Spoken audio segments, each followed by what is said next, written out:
Thought I'd take a couple minutes and talk about the input jacks that one usually finds in Fender Silverface or Blackface amps. They're usually arranged in a pair, as you see here. This one came out of a 60s amp. It's in pristine, uncleaned state. It's pretty dirty. I don't know if you can see that there's a sort of a greenish corrosion that's present on the tip lugs of the jack.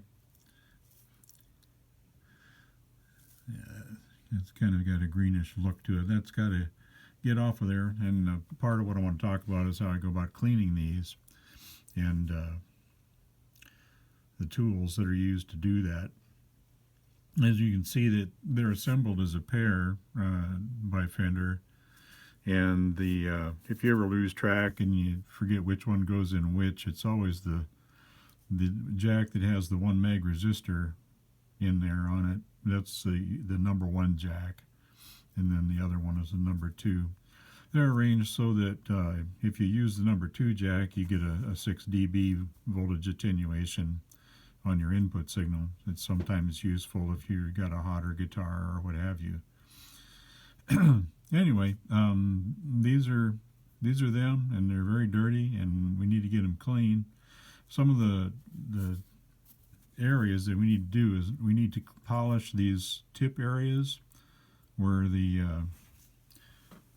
plug, which this is just a blank plug here. You can see the plug is going to touch on that tip jack, and we need to polish at a minimum this surface really well on both jacks. Additionally, these are both what's called a tip shunt jack. And you can see over here there's the outer electrode here is the tip connector that touches the tip of the jack. And then inside there's another piece of metal that's kind of spring-loaded to touch this when no plug is stuck in there. And that's called a tip shunt. And Fender uses that to implement two things. It handles the 6 dB attenuation that I spoke of, and it also, if there's nothing plugged in whatsoever, it mutes the channel by applying a ground. So that's another area that's important, is we need to get in there and clean between the tip shunt connector and the tip connector. And in order to do that, we're going to need to use a contact burnishing tool. It's a relay contact burnishing tool. You can buy them like at Amazon or what have you. They don't have much grit to them. They almost feel smooth. But the idea is, when combined with a cleaning solution like Deoxid D5 is what I'm going to use, and you get that in between these two contacts and work it back and forth, and it will take the oxidation out of the contact area and allow it to work better. Another area on these that's going to need a little attention, or that would benefit from some attention, is I always clean these threads, because you can see they're pretty dirty, and they're partially responsible for establishing the connection to the chassis once you put the nuts on it and tighten it down. And the other piece of that is the barrel, the inside of the jack itself. It probably hasn't seen any cleaning action since day one, and it's a good idea to get in there and just give that what for with some cleaning solution and another means of mild abrasion. I either use a strip of 600 grit paper that I wet with the deoxit and roll it up real tight, and then insert it in the jack, and then kind of go back and forth with that. But lately I finally discovered the future in Amazon.com, and I bought a bunch of these polishing jacks, or polishing bits for the motor tool, and they're pretty handy. This one here, you can see it's rather small. It's going to let us get in there and clean where we got to clean. And of course also you can hog it around in there and clean the inside of the jack as well. So that's kind of what the intent is, and I'll just go ahead and get to it here.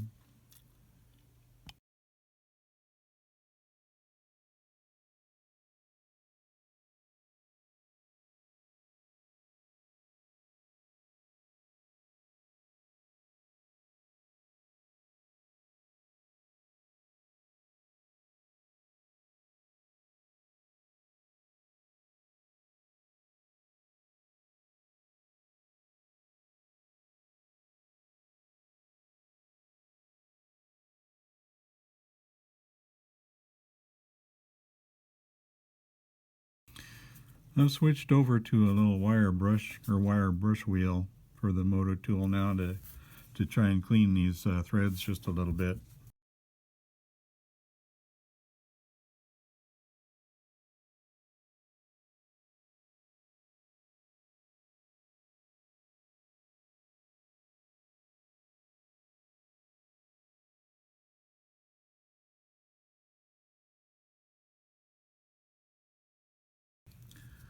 Now that we've removed most of the corrosion with the moto tool, I'm going to go ahead and follow up with some deoxid D5 on that. I'm just going to squirt some into this lid here and go at it with a Q-tip.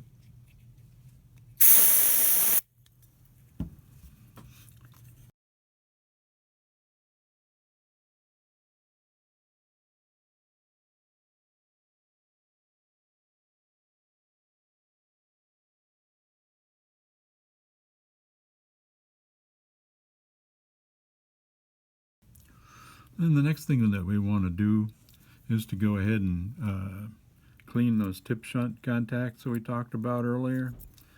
And the way we do that is I'm going to take the burnishing tool and I'm just going to wet it with some D5.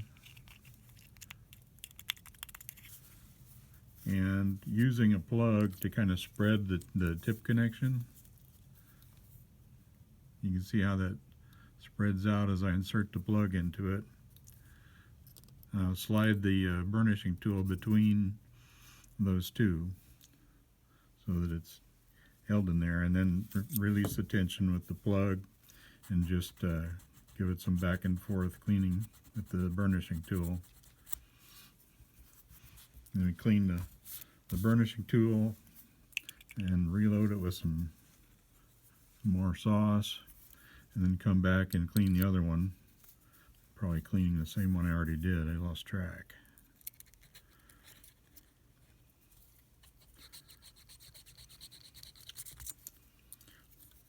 I'll do the other one just in case.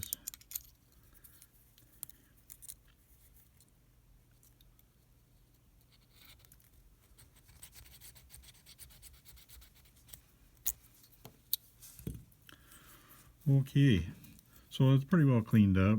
I don't know if you can see or not, but the tip connections where the tip of the jack is going to touch are quite shiny now, and I really doubt they'll be able to pick this up with the camera, but the inside of the barrels is a lot shinier than they were. When we're finished with it, we want to make a couple of checks.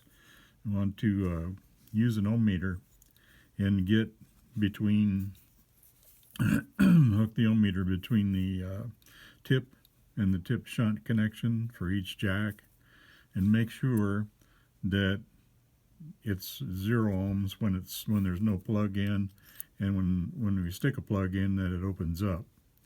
I'm not going to do that on camera, but you get the idea. You want to make sure that these are still working, because sometimes what will happen is over the years and metal fatigue will set in, and this will not return to a closed state. And if that's the case, you pretty much just give up on the jack and throw it away and put a new one in, because I have not found it to be productive to fight metal fatigue. So anyway, check the tip shunt jacks that they're working. And also, the other thing that we want to do, and I'm not going to do it here because I don't think I could capture it on camera, is get some strong light and magnification and really look at all the solder joints to make sure that they're good. Make sure the resistors that are used are still in good health, they're not cracked, or the leads haven't pulled out of the end welds on them. And then once you've done that, it's good to go. With Fender blackface and silverface models that use jack combos like this, you'll find that there's just one wire that comes off of here that goes to the grid, and so you'll be able to take the nuts loose in the amp and push these back and get them out where you can actually kind of have your way with it without desoldering them, which is handy. Anyway, that's about my 2 cents on those, and it's just how I do it. It doesn't mean, everybody's got to do it that way, or even would want to do it that way. but I just thought I'd put it out there. See you next time.